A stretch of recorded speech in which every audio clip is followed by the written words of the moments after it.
Pardon my garbage tier camera work this morning, but oh boy did we just get an interesting news drop from Tesla this morning to the point where, I have just decided to quickly run upstairs and record this little video to explain the news because, this is only pertaining to Europe right now, but it's an important step for charging here in America as well. So let's get into it.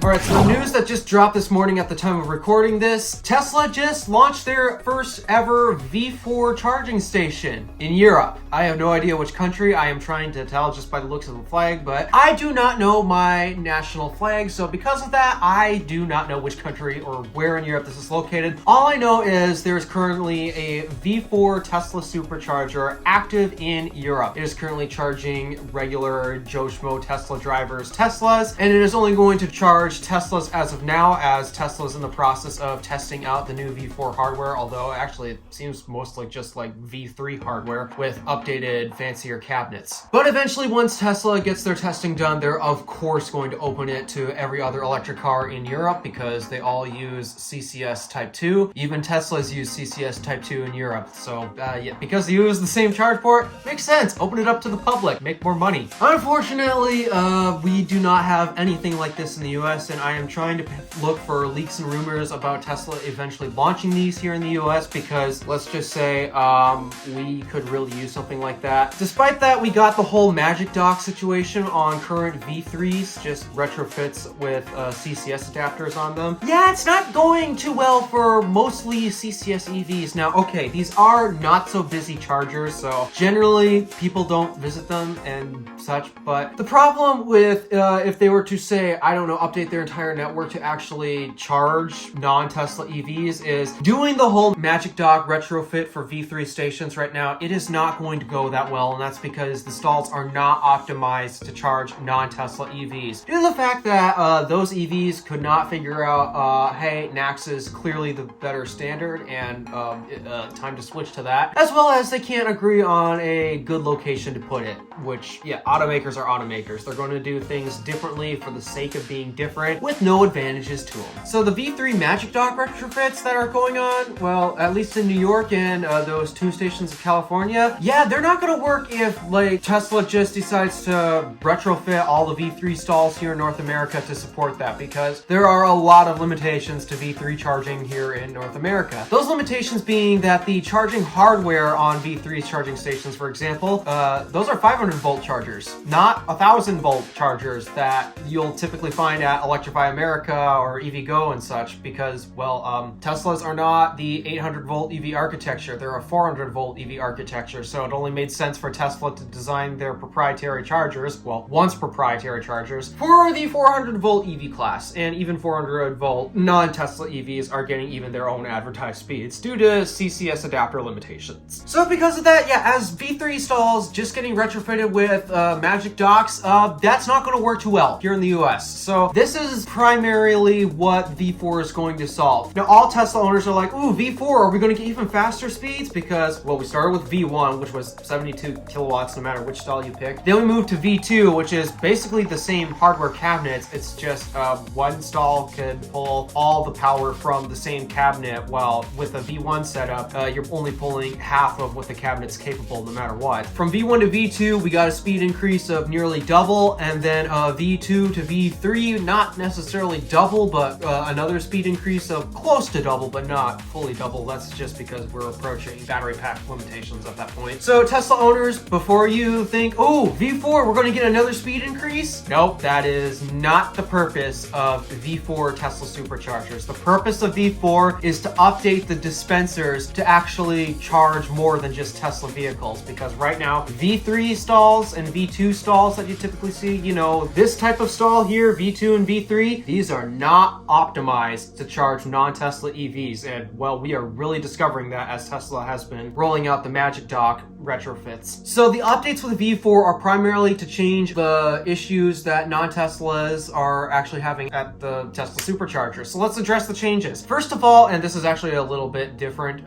in Europe because evidently I discovered something rather interesting. In Europe, the V3 hardware is rated differently than here in America. In Europe, because I believe V3 stations were rolling out at the time when Tesla said we're going to open up this network to all non-Tesla EVs. Because they all share the same connector, I think they decided we're going to go 1,000-volt architecture there, just so that way, yeah, we're already ready to start rolling out the whole charging non-Tesla EV process. Yeah, evidently Tesla really likes to test their charging in Europe for some reason. And okay, I don't blame them. It's because basically every EV there except the Nissan Leaf uses a CCS Type 2, including Tesla themselves. They used to have their own proprietary, not even NACS. They used to have a completely different standard just for Europe, and now all of their vehicles, they're equipped with CCS Type 2, not their proprietary J1772 Type 2 modified plug, whatever that thing is. Though I have to admit, that was really cool. I really wish Europe would have picked that standard because, oh, actually, that's really nice that it's not as bulky as CCS. But anywho, I'm getting off topic. The point is, V3 stations in Europe are actually, I kid you not, rated for the 1,000 volts that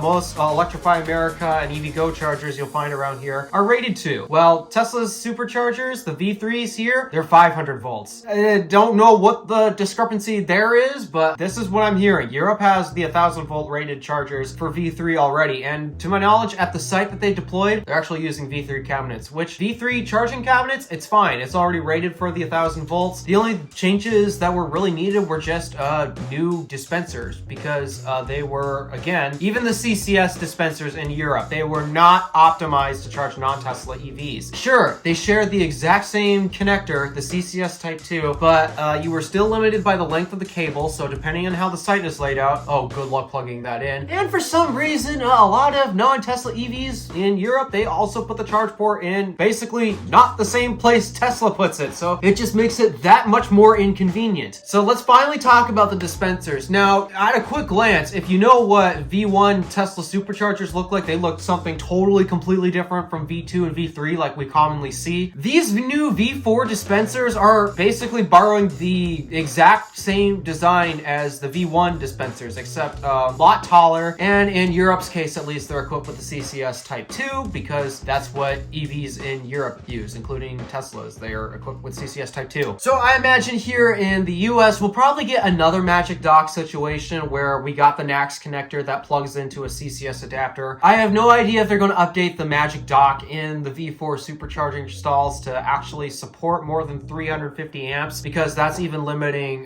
say, the Rivian R1T. That can charge at a maximum of just over 200 kilowatts, but to get there, it requires the Rivian to pull 500 amps, and you can't get 500 amps from today's V3 for CCS vehicles, even though we all know Teslas are pulling up upwards of 600 amps when they're charging. So I hope this also includes a new, either an updated Magic Dock, or maybe I'm just spitballing here, they might just include a whole separate cable with a CCS Type 1 for non-Tesla EVs here. They're not going to include CHAdeMO, guys. CHAdeMO is a dying standard. There's a reason why even EA themselves, they have been releasing new charging hardware without CHAdeMO. So I'll be interesting to see how Tesla decides to handle the connector types. I really hope they update the Magic Dock to make charging CCS vehicles a little easier compared to, well, you get full speed with NACS and such, though. And again, I would recommend that everyone else would just switch to NACS in the first place because it is clearly the superior charging standard. Come on, EV makers, put NACS on your cars! My apologies for ranting. It just bothers me a lot. So my guess is they're going to do just another Magic Dock situation. And the other thing that the V4 stalls are supposed to address, cable length. Because V3 stalls and V2 stalls have a much shorter cable than what you typically find at EA and EVgo because, well, everyone else puts their charge port in not the most convenient locations. Therefore, you need longer cables to reach them. These new V4 stalls are going to have a longer cable, so we don't have to worry about parking spots being taken for different chargers and such that current V3 V3 charging stations are facing. Oh, and did I mention this new V4 hardware, especially here in the US? They are definitely doing this in the US because if Cybertruck is rumored to be a 1,000-volt architecture, then you might want to have, I don't know, 1,000-volt DC chargers to support the Cybertruck's 1,000-volt battery pack. Now, I'm sure that with the Cybertruck and it being a truck, they are definitely going to have enough room for what's called a DC booster. It's basically a component in the car that converts the 400-volt voltage that you're getting from the 500-volt charging architecture. It converts that to the voltage that the battery actually likes, which is somewhere around like 800 volts, or if you're a Lucid, for example, 900 volts, for example. That's basically what a DC booster is. It boosts your voltage from the 500-volt architecture charging hardware to the 800 volts that your battery likes to charge at. If voltage does not match, then that is not good. There's a lot of problems when voltage does not match. So I assume with Cybertruck, they're going to put a really big DC booster in there to maybe not get you the full 250, but maybe the full 250. I'm not too sure, but I do know with Cybertruck, they're going to have a lot of space to work with because Cybertruck is absolutely monstrous compared to even a Model X. I've stood by a Model X, and that doesn't even compare to the size of the Cybertruck, if my guesses are right on how big the Cybertruck actually are. So because of that, I think they're going to have enough room to put in a pretty beefy DC booster, because if Porsche can put a 150 kilowatt DC booster in their Taycan, which is a smaller performance vehicle, then I'm sure Tesla can find a way to put a 250 kilowatt DC booster, like, I don't know, under the bed of the Cybertruck per se.